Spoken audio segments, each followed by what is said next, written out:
Hello good evening everyone, my name is Prince and welcome to another video on market discussions. देखिए, आज की video थोड़ी सी लंबी रहेगी, काफ़ी कुछ डिस्कस करने के लिए है, काफ़ी कुछ सीखने के लिए है। अगर आप अभी हाल में होने वाले जितने भी ये टैरिफ वॉर क्या होता है इसके बारे में बहुत अच्छे से, बहुत सिंपल तरीके से जानना चाहें तो प्लीज़ वीडियो को पूरा देखिएगा, आपको हर एक चीज़ डिटेल में समझ में आएगी।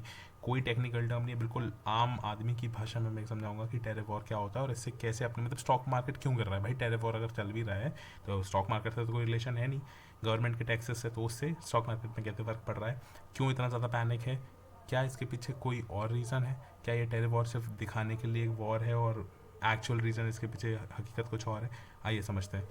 तो स्टार्ट करते हैं अपने डिस्कशन। सबसे पहले एक छोटा सा अपडेट की डाउ जोन्स जो लास्ट ट्रेडिंग दिन था, जो यूएस का एक मार्केट है, जैसे अपने निफ्टी बैंक निफ्टी अलग अलग चीज़ है, ऐसे ही अमेरिका में डाउ जोन्स, S&P, नास्डेक सब अलग अलग चीज़ है। डाउ जोन्स 5.5% नीचे बंद है, 5.5%। Can you believe it? बहुत बड़ी वैल्यू होती है एक दिन में 5% के ऊपर जाना। नास्केट 6.5 मतलब 6.25%, S&P भी 6% के लगभग, मतलब हर एक चीज़ सिर्फ रेड है। इसको बोलते हैं clearly bleeding free fall of the markets, नीचे की तरह ऐसे कितने खराब तरीके से नीचे करा है। और एक फैक्ट जो निकल के आया वो ये आया है कि यूएस मार्केट में जब से ट्रंप इलेक्ट होकर अभी प्रेसिडेंट बन के आए हैं, यूएस मतलब जो ओवरऑल अमेरिकन मार्केट्स है उसमें 11 ट्रिलियन डॉलर्स वाइप आउट हो चुके हैं मार्केट से, यानी अपने टॉप से मार्केट्स 11 ट्रिलियन यूएस डॉलर्स की वैल्यू लूज कर चुका है। अब आप बोलेंगे कि इसको हम अंदाज़ा कैसे लगाएं कि कितना होता है। अंदाज़ा इस बात से लगाइए कि अभी इंडिया की जो पूरा इंडिया के पूरा सब कुछ जीडीपी मिला लेना, तो इंडिया की जीडीपी 2 ट्रिलियन के लगभग है, यानी अपना एम है 3 ट्रिलियन यूएसडी के बराबर होना। अपन जो चीज़ एम कर रहे हैं ना, मोदी गवर्नमेंट जो एम कर रही है कि हमें 3 ट्रिलियन की इकोनॉमी बनानी है, उससे 4 गुना ज़्यादा, लगभग 11 पॉइंट समथिंग वैल्यू है, बट 12 मान लीजिए, 12 ट्रिलियन डॉलर वाइप आउट सिर्फ स्टॉक मार्केट से हुए। सोचिए अमेरिकन मार्केट्स कहाँ हैं और अपनी पूरी इकोनॉमी कितनी नीचे है अभी उससे। अब आते हैं अपने इंडियन मार्केट्स पे। लास्ट ट्रेडिंग डे पे क्या हुआ, तो क्लियरली आप स्क्रीन पे अगर आप देखेंगे तो निफ्टी जो है वो 1.5% बंद हुई। बैंक निफ्टी ने काफ़ी अच्छा परफॉर्मेंस दिखाया और सिर्फ 0.18, मतलब ये किसी भी एक सामान्य दिन मार्केट की तरह बिहेव किया, मतलब बहुत ही शानदार इसका परफॉर्मेंस रहा है। अभी अपन इसका वीकली टाइम फ्रेम और डेली टाइम फ्रेम पे भी आप देखेंगे तो आप समझ जाएंगे। और बाकी के इंडेक्स पे आप नजर मार लीजिए, केवल एक बैंक निफ्टी है, बैंक एक्स है और बैंक निफ्टी है जिनने बिल्कुल आउट परफॉर्म किया है। फिन निफ्टी तो इनफैक्ट देखा जाए तो फाइनेंशियल निफ्टी है वो पॉजिटिव में बंद हुई है। कमाल है, मतलब इंडियन मार्केट्स में कुछ तो जादू है। ऑब्वियसली जहाँ पे 5%, 4%, 3%, जैसे लास्ट ट्रेडिंग डे भी अपन ने बोला था कि 2-2.5% जहाँ पूरे ग्लोबल मार्केट्स गिरे वहाँ पे अपन सिर्फ आधा परसेंट गिरे थे, तो ऑब्वियसली 2% की कहीं ना कहीं अपन बहुत आगे चल रहे हैं। अब देखिए, एक सिंपल सी बात आती है, ये जो अपन को निफ्टी में जो 1.5% की गिरावट यहाँ दिख रही है, इंडियन मार्केट्स में जो मतलब लास्ट ट्रेडिंग डे आधा परसेंट की आई थी और अब यहाँ पे जो 1.5% की आई है, वो क्यों आई है? सबसे पहली तो बात, कुछ ऐसे सेक्टर्स जो अभी तक क्लियर नहीं हो रहा था कि उन पर टैरिफ लगेगा कि नहीं, उन पर भी कुछ एक न्यूज़ आई है, जैसे कि फार्मास्यूटिकल जो सेक्टर है, पूरा फार्मा दवाई जो बनाती है कंपनीज, उन पर भी टैरिफ लगेगा, ये चीज़ क्लैरिफाई हो गई है। अब इससे हुआ क्या ना, यूएस मार्केट एक बहुत बड़ा मार्केट है जहाँ से अपनी फार्मास्यूटिकल कंपनीज एक्सपोर्ट करती हैं, तो एक चीज़ वो तो सबसे ज़्यादा डेंट पड़ा है फार्मास्यूटिकल कंपनीज पे last trading day. Pharmaceutical companies 10-10, 12-12% टूटी हैं, जो कि बहुत बड़ी वैल्यू होती है। दूसरी, ज्वेल्स एंड जेम्स, जितनी भी ये सोना चांदी हीरा डायमंड की जो काम करने वाली जो ज्वेल्स एंड जेम्स की जो कंपनियां हैं, ज्वेलरी में जो भी कंपनीज आती हैं, उन पर भी टैरिफ लगेगा, ये चीज़ क्लियर हो गई है। और ये कहीं ना कहीं 15-12%, 15% ये वाली भी चीज़ छूटी है। तो ओवरऑल अगर आप एक सेकंड आपको दिखाएंगे ना, तो शायद ये सब मिड कैप में आपको दिख जाएगा, रिफ्लेक्ट हो जाएगा। ये देखिए, मिड कैप 3% के लगभग टूटा है। अगर आप मिड कैप पे ध्यान देंगे तो 3%, ये वो 3% में यही सब आती हैं, फार्मास्यूटिकल कंपनीज आ गई, ज्वेल्स एंड डायमंड्स की आई। नेक्स्ट 50 देखिए, 2.5% के लगभग टूटा है। ये भी इसलिए टूटा है क्योंकि इनमें वो सारी कंपनीज आती हैं ज़्यादातर, जेम्स एंड ज्वेल्स, फार्मास, इन सब में भी उनका लिस्टिंग, मतलब इन सब में क्लासिफिकेशन होता है, इसलिए। अब देखिए, तो ये जो है ये पैनिक 360 डिग्री का पैनिक है, हर एक सेक्टर में पैनिक दिखा है, सिर्फ बैंकिंग ऐसा सेक्टर है जो अभी बचा हुआ है। वो भी क्यों बचा हुआ है समझिए। अगर मैं ना, ये बैंकिंग क्यों बचा हुआ है, एक सेफ जोन क्यों दिख रहा है, ये मैं लास्ट में आपको वीडियो के समझाऊंगा, जब मैं आपको समझा सकूंगा कि टैरिफ कैसा है और इससे क्या इंप्लीकेशन होता है किसी भी कंपनीज पे, क्यों मार्केट्स गिर रहे हैं। पांचवी चीज़ समझ लीजिए कि कहीं ना कहीं ये संभल रहे थे मार्केट्स, बट अचानक से क्या हुआ ना, चाइना ने भी रिटेलिएशन टैरिफ हाइक कर दिया। जैसे ही अमेरिकन ने ये टैरिफ लगाया है, चाइना ने भी उसके अगेंस्ट 34% का टैरिफ बढ़ा दिया है, जिसके कारण मार्क और फिर बहुत तेज़ी से गिरे। इनफैक्ट चाइना के रिटेलिएशन 34% रिटेलिएशन टैरिफ के बाद तो ये हाल हुआ है कि अमेरिकन मार्केट इतना ज़्यादा फ्री फॉल हुआ है, मतलब जो 2-2.5%, मतलब अगले दिन भी जो 2-2.5% पहले था वो एक दिन पहले का था, उसके बाद भी वो 3% नेगेटिव चल रहे थे, वहाँ से अगले 3% नीचे गिरे हैं, 6% तक नीचे आए। और इससे इंडिया पे क्या इफेक्ट हुआ है, क्योंकि अब चाइना भी इन्वॉल्व हो गया रिटेलिएशन टैरिफ में, तो गिफ्ट निफ्टी जो है, अपनी मार्केट तो क्लोज हो गए थे, ये अनाउंसमेंट आया है 4 बजे के लगभग, तो 4 बजे से जो गिफ्ट निफ्टी मतलब बंद 1.5% पे हुई थी, जितना निफ्टी चल रही थी ना 1.5% पे बंद हुई है, गिफ्ट निफ्टी भी 1.5% नेगेटिव थी। बट ये जैसे ही चाइना की एंट्री हुई है रिटेलिएशन टैरिफ में, गिफ्ट निफ्टी क्लोज किए 3.5 से 4% डाउन। इमेजिन करिए अगर उस टाइम अपने मार्केट्स खुले होते तो क्या भयानक टूटे होते।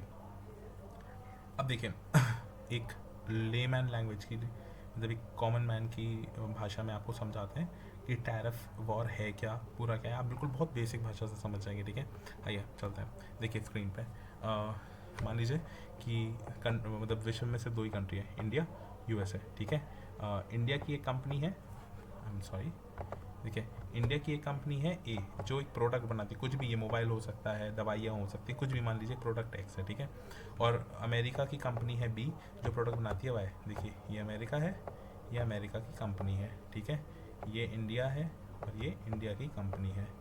ठीक है, अब देखिए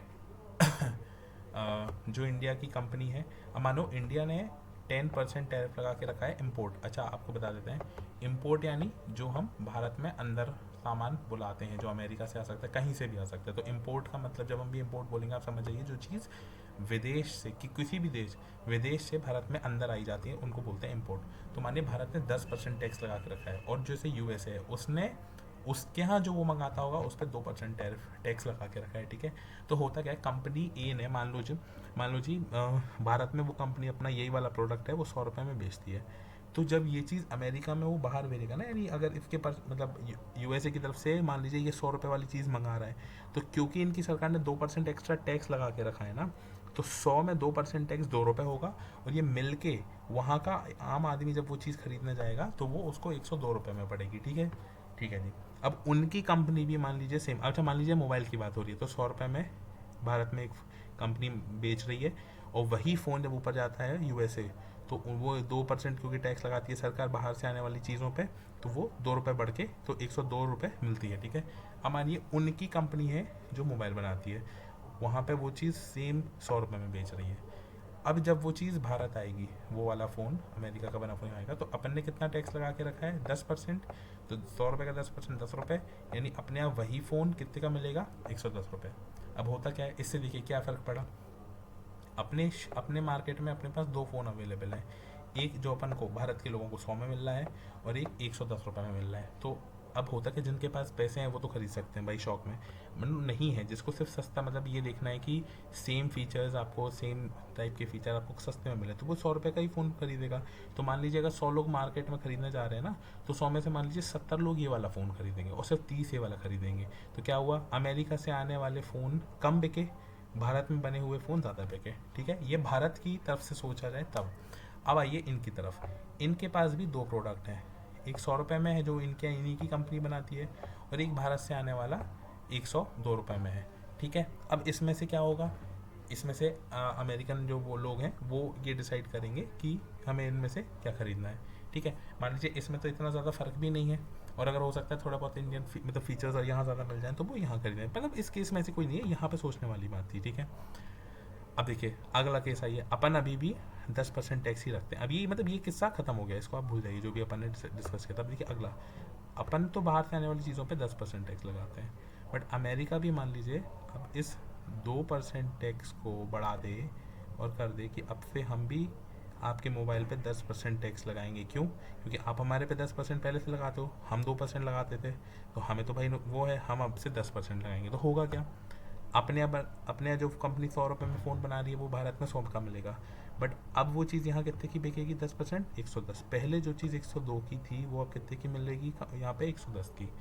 इनके यहाँ 100, ये तो चलो वैसे ही रहेगा कि यहाँ पे 100 का बना, यहाँ 110 का, इसमें कोई फ़र्क नहीं आएगा, बट फ़र्क किसमें आया, यहाँ आया। देखिए जो अपने यहाँ की बनी हुई चीज़, अपने यहाँ की बनी हुई चीज़ जो पहले अमेरिका में एक आदमी को, इस आदमी को, अमेरिका के एक आदमी को जो पहले 102 रुपये में मिल रही थी, वो अब मिल रही है 110 रुपये में, यानी उसके लिए ये वाली चीज़ हो गई महंगी, और अब क्योंकि अमेरिका में बनी चीज़ 100 रुपये में, अब यहाँ पे अंतर 10 रुपये का आ गया। पहले यहाँ पे 2 रुपये का था तो वो ये खरीद सकता था, बट अब क्या है, यहाँ पे अब 10 रुपये का अंतर आ गया, तो अब वो इसको कम खरीद रहा है। यानी अब पहले अगर मान लीजिए, पहले अगर 100 लोग ये वाली इन बाहर की बनी चीज़ खरीद रहे थे, तो अब 100 में से हो सकता है सिर्फ 70 लोग खरीदें या 80 लोग खरीदें। तो कहीं ना कहीं आप देख रहे हैं 20 या 30 जो क्वांटिटी जो है वो कम हो गई। यानी आप समझिए, अपने यहाँ से बाहर जाने वाली चीज़ की बिक्री बाहर जाने वाले देश में कम हो जाएगी, इससे ये फ़र्क आएगा। आप ये बहुत मोटा मोटा समझ होंगे टैरिफ का क्या खेल है। यानी अगर दूसरा देश हम पर टैरिफ बढ़ा देता है, टैरिफ को बढ़ा देता है, तो हमारे यहाँ से बाहर जाने वाली चीज़ों की बिक्री कम हो जाएगी वहाँ। अच्छा, इससे होगा क्या, देखिए, सबसे पहले तो हमारी जो कंपनी थी भारत की, ये जो कंपनी ए थी, ये तो भाई 100 रुपये में ही चीज़ बेच रही थी, तो इसको पहले भी 100 रुपये मिल रहे थे अमेरिका में बिक्री होने पे। ये जो 2 रुपये थी ये तो सरकार के थे ना, टैक्स वाले, ये तो सरकार को जाएंगे। इसको पहले भी 100 मिल रहे थे, ठीक है। अब अभी भी वो 100 में ही बना रही है, बाहर भेज रही है। अब इसको 110 यानी 10 रुपये अब सरकार को जा रहे हैं। यानी इसमें सरकार की, अमेरिका की सरकार की जो कमाई है वो बढ़ गई। इस कंपनी को कितना मिलेगा, जो फोन, उसको तो अभी भी 100 मिलेगा, यानी पहले भी 100 अभी भी 100। यानी टैरिफ बढ़ने की वजह से कंपनी की, यानी जो अपने स्टॉक मार्केट में जो कंपनी थी, कंपनी जो चीज़ बाहर भेज रही है भारत की, उसको कोई प्रॉफिट नहीं है। टैक्स बढ़ेगा पर अपनी कमाई उतनी ही रहेगी भारत की सरकार की कंपनी की। सिर्फ अमेरिका की कंपनी की, अमेरिका की सरकार की कमाई बढ़ जाएगी। मगर इसमें दूसरी चीज़ है, एक चीज़ होती है कमाई, तो भैया अपनी कमाई तो उतनी ही है टैरिफ की वजह से। मगर पहले इस वाले यहाँ से समझिए, इस केस से यहाँ से, पहले 100 लोग खरीद रहे थे, पहले 100 लोग खरीद रहे थे क्योंकि सस्ता था, मगर अब टैरिफ के कारण क्योंकि अपनी बाहर भेजी हुई चीज़ महंगी हो गई, तो मान लीजिए अब सिर्फ 70 ही लोग खरीदेंगे। तो भाई यहाँ पे डिफरेंस आ गया कि नहीं, पहले जो चीज़ 100 बिक रही थी अब वो चीज़ 70 बिक रही है। तो भाई अब हम 100 तो नहीं भेजेंगे, अब हम 70 ही भेजेंगे, तो अपनी बाहर भेजने की जो कैपेसिटी कंपनी की वो कम हो गई। यानी रेवेन्यू, जिसको धंधा बोलते हैं कंपनी का, वो कम हो गया टैरिफ बढ़ने की वजह से। यानी टैरिफ बढ़ने से कमाई तो बढ़ी नहीं, मगर धंधा कम हो गया। तो आप समझ रहे हैं, कमाई उतनी, मतलब हाँ कमाई उतनी ही है मगर धंधा कम हो गया, यानी ओवरऑल प्रॉफिट भी कम हो जाएगा। इसलिए जब ओवरऑल प्रॉफिट कम होता है तो किसी भी कंपनी का प्रॉफिट कम हो जाता है। और अगर अभी वो स्टॉक मान लीजिए 100 रुपये का चल रहा है, और अगर आगे आने वाले समय में लगता है कि 2-3% का फ़र्क आएगा, तो वो 96, 95 ऐसे उसकी वैल्यू भी कम हो जाती है।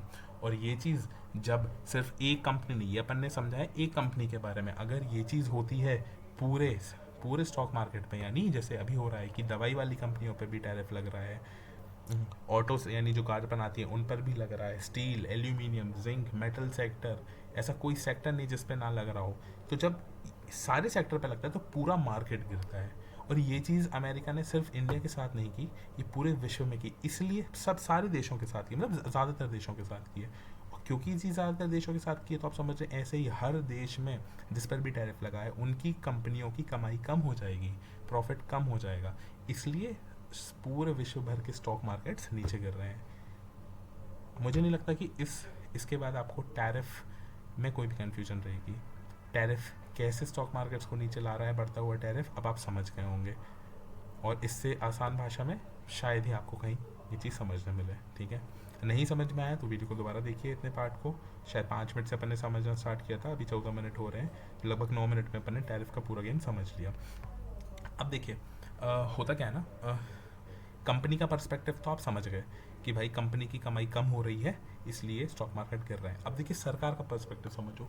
यूएसए की सरकार जो है, यूएसए की जो सरकार है वो टैरिफ बढ़ा रही है, तो उसको तो डॉलर कमाने मिलेंगे, उसके तो भाई डॉलर बढ़ जाएंगे, ठीक है। हमारी भारत सरकार को इससे क्या फ़र्क पड़ता है, कुछ भी नहीं, ना इसकी कमाई बढ़ रही है ना घट रही है। इसलिए हमें लगता है, अभी तक आपने देखा होगा कि अलग अलग देश की सरकार ने कमेंट्स किया है इस टैरिफ वॉर पे, पर इंडिया की सरकार जो की है बहुत ही कॉशियस मोड में है, और वो ऐसा कोशिश कर रही है कि इस पर कोई कमेंट्री ना की जाए। हाँ, अपन अलग से कॉमर्स मिनिस्टर जो अपने पीयूष गोयल हैं, वो अमेरिकन काउंटर पार्ट यानी उनके जो कॉमर्स मिनिस्टर हैं जो भी देखते होंगे, उनके साथ लगातार बातचीत में है कि इस चीज़ को कैसे कम किया जाए। हो सकता है अपन को टैरिफ कम करना पड़े उनके कुछ प्रोडक्ट्स पे। देखिए, ज़ीरो तो इंडिया नहीं कर सकती किसी भी कीमत पे, क्योंकि सरकार का एक बहुत बड़ा रेवेन्यू, बहुत सारा कमाना उनको उससे मिलता है। तो अपन जो भी चीज़ बाय करते हैं वो बहुत सारी अमेरिकन चीज़ें हैं जो इम्पोर्ट करते हैं अपन, तो वो चीज़ पर टैरिफ जीरो तो नहीं होगा, हाँ थोड़ा सा रैशनल करना पड़ेगा, कम करना पड़ेगा। तो जो अमेरिका ने अभी इंडिया पे जो 26% टैरिफ लगाया है वो थोड़ा बहुत भी कम हो जाए, 10-15% के लगभग पहुँच जाए, बहुत होगा। देखते हैं इंडियन गवर्नमेंट का ऑफिशियल स्टेटमेंट क्या आता है, कब तक आता है, ये लोग देंगे भी कि नहीं देखेंगे, और कितना टाइम लगता है इनको चीज़ें सॉर्ट आउट करने में। तो ये चीज़ रही इन सब के पर्सपेक्टिव से। अब देखिए आप एक बात ये समझिए, इन सब के पीछे ना एक एक एक एक और स्टोरी चल रही है। वो स्टोरी ये चल रही है, अगर आप ना स्क्रीन पे आ जाते हैं अपन इस पर, एक स्टोरी ये भी चल रही है। देखिए समझिएगा, ये जितना भी रकस, जितना भी ये जो पैनिक, जितना भी ये जो उच्च नीचे जा रहा है मार्केट, ये ऐसा बोला जा रहा है ना, एक सिर्फ एक थ्योरी है। देखिए ये थ्योरी वो है जो मैंने पढ़ी थी, और मार्केट पे अलग अलग व्यू समझना बहुत ज़रूरी होता है। क्योंकि मैंने एक और व्यू पढ़ा है तो मैं आपके साथ भी वो चीज़ शेयर कर रहा हूँ, अपन डिस्कशन में वो चीज़ भी शेयर कर रहे हैं। जानबूझ के ग्लोबल मार्केट्स को नीचे लाया गया। देखिए ग्लोबल मार्केट्स तो इसलिए अफेक्ट हो रहे हैं कि ऐसे कदम यूएस ले रहा है जिसके कारण सिर्फ ना कि यूएस मार्केट नीचे जा रहा है बल्कि सारे मार्केट्स नीचे जा रहे हैं। अब यूएस मार्केट को जानबूझ के नीचे क्यों लाया जा रहा है? जो अपन ने पहले एक फैक्ट शेयर किया था कि जिस दिन से ट्रंप प्रेसिडेंट बने हैं इस टेन्योर में, US markets 11 trillion American dollars wipe out हो चुके हैं। मार्केट्स काफ़ी नीचे आया है। क्यों? एक बात समझिए, गवर्नमेंट बॉन्ड्स इशू करता है। अब देखिए बॉन्ड्स में क्या वो होता है, अगर आप चाहें, अगर आप कमेंट करेंगे तो मैं आपको अलग से वीडियो में समझा दूंगा कि गवर्नमेंट बॉन्ड्स क्यों बनाती है, मतलब क्यों पब्लिश करती है, उसको कैसे वापस करना पड़ता है। बस इतना समझ लीजिए कि अगर गवर्नमेंट के पास पैसे नहीं हैं और उसको 100 रुपये किसी भी काम के लिए चाहिए, तो वो सरकार अपने बिहार पे कि भाई मैं सरकार हूँ, मैं आपको वापस दूंगा, 8 साल का, 10 साल का, अलग अलग टाइम का हो सकता है, कि हो सकता है 5 साल के लिए चाहिए उन्हें, हो सकता है 8 साल। मान लीजिए 100 रुपये उन्होंने लिया 8 साल के लिए, बोला कि हम आपको 8% इस पर इंटरेस्ट देंगे। तो भाई क्योंकि सरकार सबसे ज़्यादा भरोसेमंद होती है तो लोग वो चीज़ खरीदते हैं। तो आपने 100 रुपये में ख़रीदा, और जब 8 साल बाद आपको वो मैच्योरिटी पीरियड आएगा तो वो आप सरकार आपको 108 रुपये देगी। ये होता है इसका बेसिक रूल। अब होता क्या है ना, आप अगर उसे 8 साल पकड़े रहेंगे तो आपको 108 रुपये मिलेंगे। बट मान लीजिए 4 साल हुआ है, ठीक है, आधा समय कितना भी हुआ, मानो 1 साल हुआ है, 2 साल, जितना जब भी आप मान, बस पूरा 8 साल नहीं हुआ है।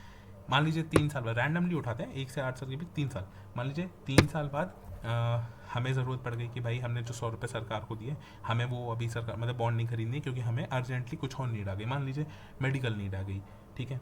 तो मान लीजिए टाइफाइड हो गया, तो मुझे टाइफाइड के इलाज के लिए 100 रुपये चाहिए। तो होगा क्या, मुझे 108 रुपये मिल रहे थे, मैंने अपने एक दोस्त को पकड़ा, मैंने बोला कि देख भाई मेरे पास ये सरकार की बॉन्ड है जो मुझे 108 रुपये देंगे, 8 साल, तो आज 3 साल हुए, 5 साल बाद 108 रुपये मिलेंगे, क्योंकि मुझे पैसों की ज़रूरत है, अचानक से ज़रूरत पड़ गई है।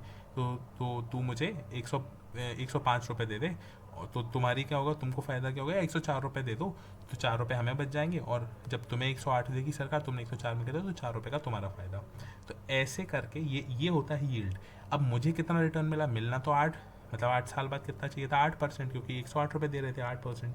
बट हमने क्योंकि उसे पहले बेचा, मजबूरी में बेचा, जल्दी हरी में बेचा, पैनिक में बेचा। कि क्यों पैनिक, मुझे कुछ भी पैनिक हो सकता है, जैसे इस केस में जो अपन एग्जांपल लिया, मेडिकल इमरजेंसी थी।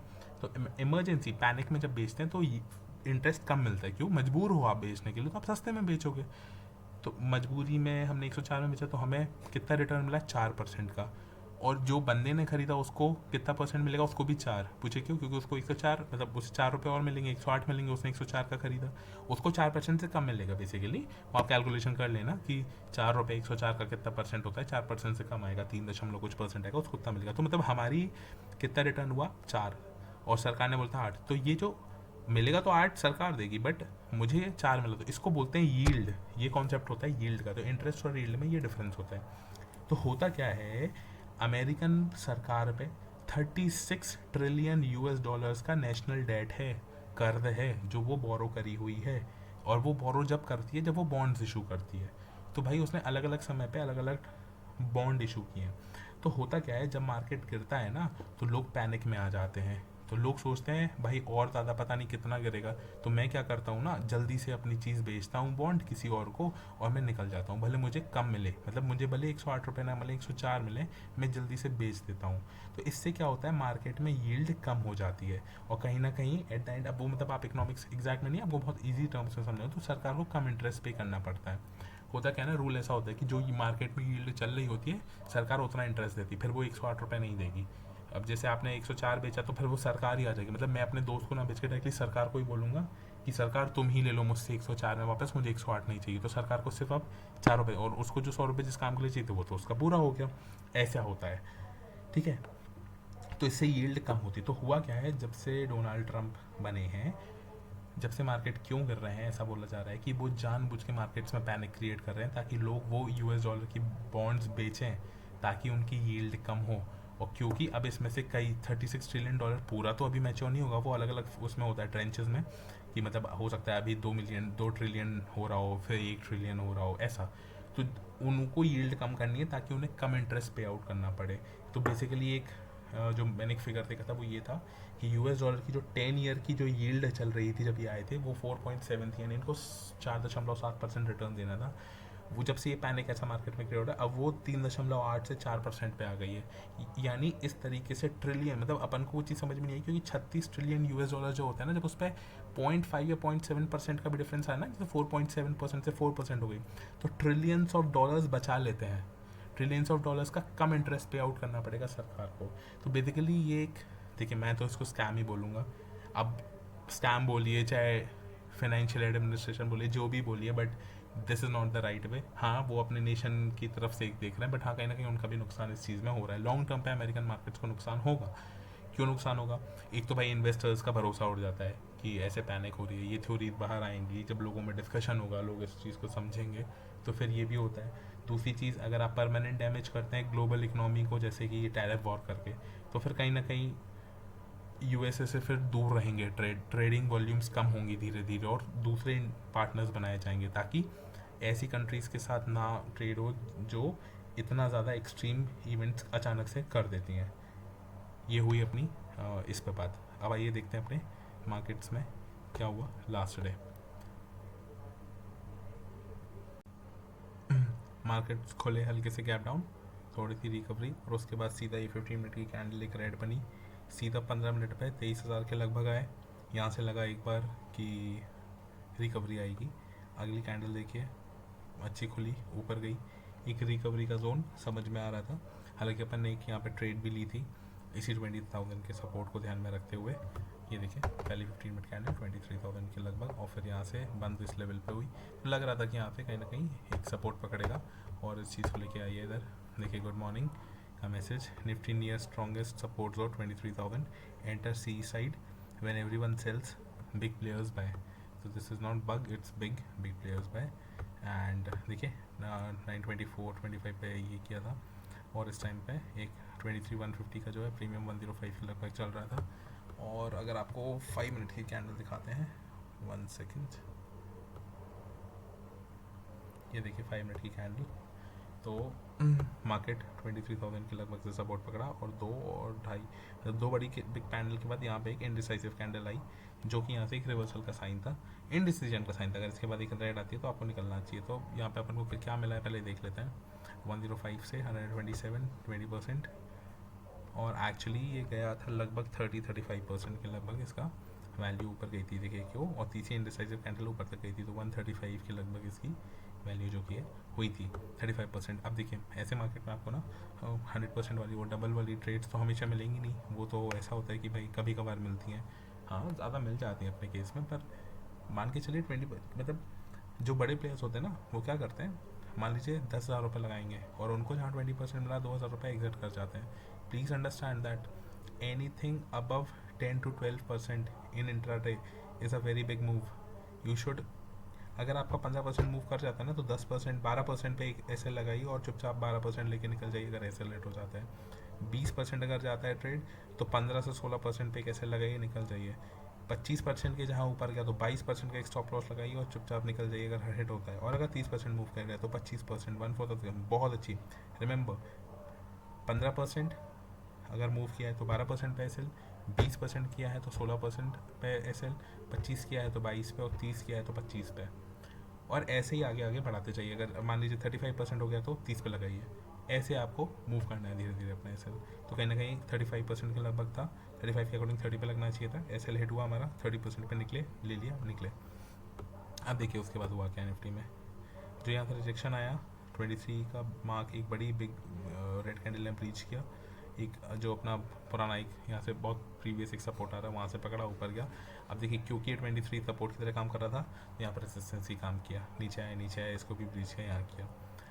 अब इसको आप 1 डे टाइम फ्रेम पे अगर निफ्टी को देखें तो बड़ी रेसिस्टेंस लाइन के बाद एक छोटी सी रेसिस्टेंस लाइन जिसका काफ़ी अच्छे तरीके से हमने, अच्छा ये एक्चुअली गैप फिलिंग वाली लाइन थी, यहाँ पे एक गैप था वो भी अब फिल हो गया है, हर चीज़ हो चुकी है। अब यहाँ पे जो नियरेस्ट सपोर्ट, जो स्ट्रॉन्गेस्ट सपोर्ट है वो है 22,800। अगर इसको भी ब्रीच करके निफ्टी नीचे आती है then the game is over for Indian markets. यहाँ से रिवर्सल आना चाहिए और तेज़ स्पीडी रिकवर वो रिवर्सल आना चाहिए। कहीं ना कहीं वो जो थ्योरी है यील्ड गिरने की, वो चीज़ अब मार्केट को समझनी पड़ेगी। हमने कल भी एक ग्रुप है, जस्ट पहले ना ग्रुप ही खोल लेते हैं, देख लेते हैं निफ्टी नाउ। और अच्छा बैंक निफ्टी देखते हैं उसके पहले। बैंक निफ्टी देखिए कहाँ खुला है, 4 तारीख को ये खुला है, अपने ही डे हाई को इसने, मतलब प्रीवियस डे हाई को क्रॉस किया पहली 15 मिनट कैंडल पे ही, नीचे क्लोज हुई, फिर अगले दिन की कैंडल मतलब अगले प्रीवियस डे की हाई को ऊपर क्लोजिंग की, काफ़ी ऊपर गया।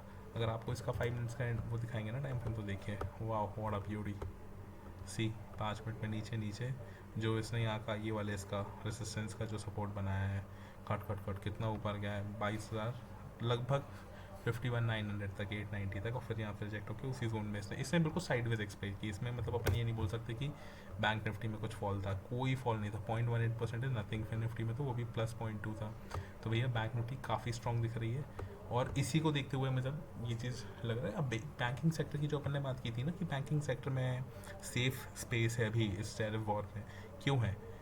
क्योंकि देखिए अगर कंपनीज़ की अर्निंग्स कम हो जाती है ना बाकी ओवरऑल मार्केट की, जैसे जेल एंड जुवेंस, फार्मा, मेटल इंडस्ट्रीज से वेदांता हुई या जो भी हुई, steel, NMDC, Tata steel, India SAIL जो है अपनी, वो अगर इन सब की नहीं, यानी ये मेटल सेक्टर्स की बात कर रहे थे, अगर इनकी ऑयल एंड गैस कंपनीज़ की, फार्मास्यूटिकल, सारी कंपनीज़ की अगर वो कम हो जाएंगी ना, अर्निंग कम हो जाएंगी, तो प्रॉफिट कम हो जाएगा। अब भाई अगर उनको प्रोडक्शन उतना ही करना है तो फिर उनको लोन ज़्यादा लेना पड़ेगा, समझ है। और क्योंकि आईटी, अब तो आईटी कंपनीज़ में हिट देखिए, अब आने वाले जो नेक्स्ट वीक है, अगर आईटी सेक्टर इस चीज़ को नहीं झेल पाया और आईटी सेक्टर में सेल ऑफ आया तो इंडियन मार्केट्स काफ़ी नीचे जाएंगे, नहीं जाने चाहिए logically. I am expecting a good bounce in Indian markets, भले ही आप गिफ्ट निफ्टी बोल लीजिए कि 5-4% पे बंद हुआ है, 3.5-4% बंद है, कोई बात नहीं। इनफैक्ट मैं तो बोलता हूँ, मैं यूएस मार्केट्स में भी बहुत तेज़, जितने वर्टिकली यूएस मार्केट्स नीचे गए उतने ही तेज़ वर्टिकली ऊपर आएंगे। और याद रखिए अब अपनी इलास्टिसिटी कम हो गई है, इलास्टिसिटी मतलब अपराइज में इलास्टिसिटी 1 से ज़्यादा है। अगर वहाँ पे 5% मूव होगा या 2% मूव होगा तो इंडियन मार्केट अपसाइड 3-4% जानी चाहिए। भाई हम पिछले 6 महीने से कर रहे थे, हमारे पास ऊपर स्पेस है जाने का, आप लोग अभी गिरना स्टार्ट हुए हो 2-3 सेशन में, समझिए इस बात को। तो I am expecting a good bounce in US markets, following which Indian markets will be double up. वहाँ पर रिकवरी अगर 5% की आई ना, बिलीव करिए अपना जो 25,000 निफ्टी में देख रहे थे वो दिख जाएगा अपन को, और बैंक निफ्टी में जो 52,600 है वो भी क्रॉस होगा। Just wait for 1 to 2 days। I just hope वो 1-2 दिन में इतना ज़्यादा ना डैमेज हो जाए कि फिर वो रिकवरी ना आ पाए। बट अगर थोड़ी बहुत ही वो होती है और रिकवरी का स्टार्ट हो गई तो बहुत तेज़ी से वी शेप रिकवरी आएगी, जितने तेज़ी से नीचे उतना ही तेज़ी से ऊपर। एंड सी बैंक निफ्टी, भाई बैंक निफ्टी का स्ट्रक्चर तो इतना प्यारा दिखेगा आपको, देखिए क्या है, कुछ भी नहीं है, मतलब लास्ट डे का आधा ये है, आधा इसका, वहाँ तक भी नहीं गिरावट आई है। Bank Nifty is very strong, और देखा जाए तो एक बॉक्स बना रहा है, ठीक है, जैसे यहाँ एक बॉक्स बना था ये, उसके बाद फिर देखिए दार ये और इसके बाद ये ऊपर, ठीक है। तो Bank Nifty is preparing to go up. अच्छा वो जो बात कर रहे थे ना, सॉरी मैं बीच में ही भूल गया, कि क्यों बैंकिंग सेक्टर स्ट्रॉन्ग दिख रहा है इस सेल ऑफ में भी, क्योंकि जैसे बोला कि कंपनीज को लोन लेना पड़ेगा। बहुत सारे आईटी सेक्टर्स में भी जो काम करते हैं, अपन आईटी सर्विसेज एक्सपोर्ट करते हैं, अगर आईटी सर्विसेज पे भी ये टैरिफ वॉर अगर चालू हो गया ना, अगर उन पे भी 26% वो जो एप्लीकेबल हो गई, तो बहुत सारे लोगों की भी अर्निंग, जो आईटी सेक्टर में जितने भी लोग हैं, Pune based, Hyderabad based, Bangalore based, Gurgaon based, जितने भी उनकी भी इनकम्स कहीं ना कहीं नीचे आएंगी। अब जब इनकम नीचे आएंगी तो भाई लोनिंग जो एक्टिविटी होती है क्रेडिट कार्ड से करते हो आप, चाहे कैसे भी लेते हो, वो चीज़ भी बढ़ेगी। तो वो चीज़ बढ़ने से बैंकिंग सेक्टर को अल्टीमेटली कुछ टाइम में ही एक फ़ायदा दिखने, बेनिफिट दिखने लगेगा, प्रॉफिट्स इंक्रीज होंगे। तो दोनों चीज़, प्रोडक्शन बेस हो चाहे कम फर्म बेस हो चाहे इंडिविजुअल लेवल पे हो, banking is a safe sector for the coming some time, ऐसा याद रखिए। Bank Nifty looks very strong for an upside movement. I wish our 53,000 52,800 is touch very soon, ठीक है, अच्छी स्ट्रेंथ दिखा रहा है। ये देखिए HDFC बैंक अपने सपोर्ट, जहाँ पे मार्केट गैप डाउन खोला है भाई साहब, गैप अप खोले हैं, अब आप खोले और बहुत ऊपर गए थे, although it could not close above 1835। तो ये वाला लेवल एक इंपॉर्टेंट लेवल याद रखिए, ये वाला देखिए यहाँ पर सपोर्ट, और एक बार गिरने के बाद काफ़ी यहाँ पर रेसिस्टेंस चल रहा है इतने दिन से। एक बार ये देखिए ब्रेकआउट, रीटेस्ट, और अब यहाँ से ऊपर जाएगा, ब्रेकआउट, रीटेस्ट, यहाँ से जिस दिन निकलेगा यहीं पे एक और फटाक, और अपना हाईएस्ट लेवल ये वाला जो लेवल है इसको भी ये क्रॉस करेगा, ये जो 1870 1880 1890 के लगभग पे एग्जैक्ट लेवल अगर आपको जानना है तो एग्जैक्ट लेवल है ग्रीन कैंडल क्लोजिंग यहाँ, यानी ये रहेगा 1875 1880 पकड़ लीजिए मोटा मोटा, 1880 लेवल को HDFC अगर पुल कर रहा है तो बहुत अच्छी बात है। ये हमारी ओवरऑल मार्केट डिस्कशन रहा। इसके अलावा कुछ कंज्यूमर प्रोडक्ट जैसे ITC हुआ, गोदरेज, वो सॉरी टाटा कंज्यूमर प्रोडक्ट्स हुआ, ये जो कंज्यूमर बेस्ड सेक्टर है ना, ये भी अभी काफ़ी सेफ जोन रहेगा बैंकिंग के साथ अभी आने वाले टाइम में, क्योंकि बाकी सारे उस पर टैरिफ है। अब देखिए कंज्यूमर प्रोडक्ट्स ऐसे है ना जिस पर भले टैरिफ पड़ जाएगा, बट आदमी साबुन खरीदना, ब्रश खरीदना, पाउडर खरीदना, टूथपेस्ट, परफ्यूम, बेसिक जो कॉमोडिटीज़ होती हैं, कंज्यूमर प्रोडक्ट्स को ना आप वो नहीं कर सकते, इनलास्टिक होते हैं, भले कितनी भी प्राइस ऊपर चली जाए, इनका बेसिक कंजम्पशन, जैसे भाई पानी है, पानी की कीमत भले बढ़ जाएगी बट पानी तो खरीदेगा ही ना आदमी पीने के लिए, बेसिक नेसेसिटी। ऐसे ही साबुन, टूथब्रश, ये जो कंज्यूमर प्रोडक्ट्स होते हैं, FMCG, fast moving consumer product, इनका डिमांड तो रहेगा ही, भले प्राइस थोड़ी सी बढ़ जाए मगर आदमी खरीदना बंद नहीं करेगा। तो क्योंकि भाई साबुन आप खरीदने जाओ 50-70 रुपये का आएगा, अगर उसकी 20-30 रुपये बढ़ भी जाए तो वो चीज़ उतनी नहीं चुभती जितनी कि अगर कोई चीज़ 1000 की है और वो अचानक से 1200 मतलब 1260 और इतने की मिलने लगे तो वो चीज़ चुभती है। तो इसलिए ये वाली चीज़ कंज्यूमर फास्ट FMCG की, जैसे ITC, Tata consumer products etcetera etcetera, ये वाली चीज़, और दूसरी बैंकिंग सेक्टर आने वाले टाइम में काफ़ी अच्छी स्ट्रेंथ दिखा सकता है। ये रहा हमारा डिस्कशन, अपन ने ये देख लिया है कैसे आए थे bank Nifty in totally jolly mood, wow HDFC bank has gone wild, looks like frustrated with domestic panic and now global panic, the big guy HDFC has taken into his hands the up move of the Indian markets। सी ये मैंने bank Nifty का chart उसी time share किया था, 939 940 का chart है, ये शायद 15 मिनट्स का, हाँ ये 15 मिनट की कैंडल जा रही थी और ये डेली टाइम फ्रेम पे इतना ऊपर था, ऑल तो इसकी क्लोजिंग यहाँ रेड में हुई बट कोई बात नहीं, it showing strength, the bank Nifty showing strength. साथ में आई फॉरवर्डेड दिस इमेज, ये ITC का स्टॉक है, ये 1 डे टाइम फ्रेम पे दिख रहा है, कितना प्यारा दिख रहा है, देखिए यहाँ से ये असेंडिंग ट्रायंगल का, ये देखिए ये यहीं दिखा देते हैं आपको ITC, ये देखिए ITC ना असेंडिंग एक इसका रेसिस्टेंस है और ये इसके बीच में ऐसे ऐसे ऐसे ऐसे ऐसे ऐसे ट्रेड कर रहा है, and it's not giving up here, इस लाइन के नीचे रेड क्लोजिंग नहीं दे रहा है, यानी अब यहाँ से थोड़ा सी अगर मार्केट कंडीशंस अच्छी हुई तो 431 तक का मूव इसमें पक्का है, काफ़ी अच्छा ब्लास्ट होता है जब ITC होगा। देखो it's a elephant stock, it move slowly but जब एक बार ब्रेकआउट आता है तो ये काफ़ी अच्छा ब्रेकआउट देता है। तो ये इसलिए मैंने अपडेट किया था, and I have given a message what a come back my ITC, good move expected and I see forming ascending triangle pattern. देखिए लाइव मार्केट में अगर आप ये बोलते हैं ना टेलीग्राम से क्या फ़ायदा होता है, लाइव मार्केट है, देखिए time 10 AM, ascending time for the past few days and not giving up on it despite selling pressure in overall market, expected 430 and then 450 in short term, long term 1200 possible, ठीक है, this is just a view, not a recommendation to buy and sell, please understand this, okay। And then Nifty now at major resistance line that forms on the very top of the Nifty, let's see what happens now। And मतलब एक इस near zone area में आ चुकी है Nifty, आपको 1 day पे अगर यहाँ देखेगा तो देखिए इस 22,800 के आसपास है जहाँ पे एक बहुत अच्छा सपोर्ट है, and then I wrote at around 1150 sorry 1130 a strong recovery can start any time now, नहीं आई उस time but in coming 2 to 3 days please understand I am hoping to have a good recovery, and in fact if I show it on charts, this is Nifty redo, ये देखिए rounding pattern का breakout है, छोटा सा ही वो है, यहाँ से नीचे आ गया है, एक बार जो यहाँ से सीधा ये देगा इस लेवल पे और सीधा 25,000 निफ्टी, एंड बैंक निफ्टी में तो मतलब आप मान लीजिए मौजा ही मौजा है। यहाँ से जो बैंक निफ्टी, ये देखिए ये बैंक निफ्टी का चार्ट है, बैंक निफ्टी अपने इतने स्ट्रॉन्गेस्ट सपोर्ट के पास है, अगर मैं आपको इसमें राउंडिंग पैटर्न दिखाऊँ 1 2 और बस इसका ब्रेकआउट जैसे यहाँ से आएगा ना काफ़ी अच्छा, मतलब आप ईयर एंड, चलिए आज हम बता ही देते हैं where I am seeing bank nifty और nifty at the year end, ठीक है, ये अप्रैल चालू है। अब जब किसी भी चीज़ का स्विंग आई आता है ना तो स्विंग आई कितना आता है आप जानते हैं, बैंक निफ्टी को कहाँ देखते हैं 1 2 मतलब यकीन मानिए अगर बैंक निफ्टी कहीं 58,000 के लगभग नहीं आती है तो I will be very disappointed in this coming year. 56 से 58 के बीच, चलिए एक ही रीजन बता देते हैं, 56 से 58 के बीच में आई am seeing bank Nifty consolidating year now with the next stock. और आते हैं अगर निफ्टी पे, देन लेट मी सी।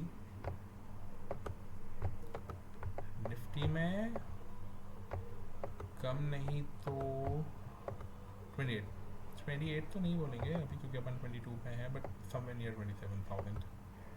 ठीक है, यहाँ से ऐसे रिकवरी धीरे धीरे इसका टॉप, और एक बार ये जो वाला लेवल है ना, ये 23,000 के लगभग, तो 27 से 28,000 के बीच में निफ्टी को यहाँ पे कंसोलिडेट करते देख रहा हूँ। बहुत प्यारा पैटर्न बन रहा है, देखिए राउंडिंग पैटर्न इसमें भी है, इसमें तो इनफैक्ट ब्रेकआउट भी है, बस इसके बाद एक कंसोलिडेशन लोन के बाद अच्छा मूव है। अब भाई ट्रम्प पॉलिसी ले लो चाहे कुछ ले लो, the markets will ultimately come out of it. कुछ टाइम पहले एक वीडियो में अपन ने डिस्कस किया था कि market have seen bad days, have come out of it and gave beautiful returns.